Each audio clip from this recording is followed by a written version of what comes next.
деген сөздер далдыққа әрбір сөздерде кейде зат есім, кейде етістік болатын сөздер, яғни бір немесе одан да көп мағынасы бар сөздерді айтып. Ең бірінші бізден алған сөзіміз ол тас деген сөз. Айтылу тас. Бірінші мағынасы ол өткел деген сөз. Зат есімде тұр. Екінші етістікте өту, өтіп кету деген мағынаны білдіреді. Үшінші ол тас беру, допты екінші адамға тегу деген мағынада қолданады. Тас деген сөз. Одан кейінгі сөзіміз тақ. Ол бөлім деген сөз. Бөлім яғни полицейлік бөлім, немесе ауруханалық бөлім деп солай айтылады. Сөз және бөлу деген мағынаны білдіреді. Одан кейінгі сөзіміз point. Бұл point деген сөзді көбінесе Microsoft Point тағы да басқа сөздерде көп кездесеміз.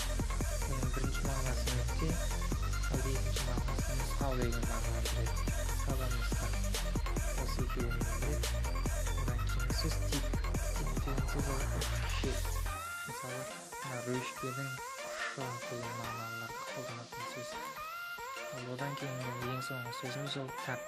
Тап деген сөзді де біз көп кездестіретініміз айданады. Себебі оны біз YouTube'дан да, телевизордан да тап 10, тап 7, тап 8 деп тұрады. Бұлар яғни топ деген сөз. Ең жоғарғы деген мағынаны білдіреді. Төбет деген сөзден алынған. Төбет деген сөзден алынған сөз. Төбет деген сөзден алынған сөз тап деп айтылады. Деген осымен енді келесіде басқа әлеуметтік желісіне келетін сөздер болса, мемлекеттік түрде ол сөздердің ағылшынша аудармасын жіберетін болады.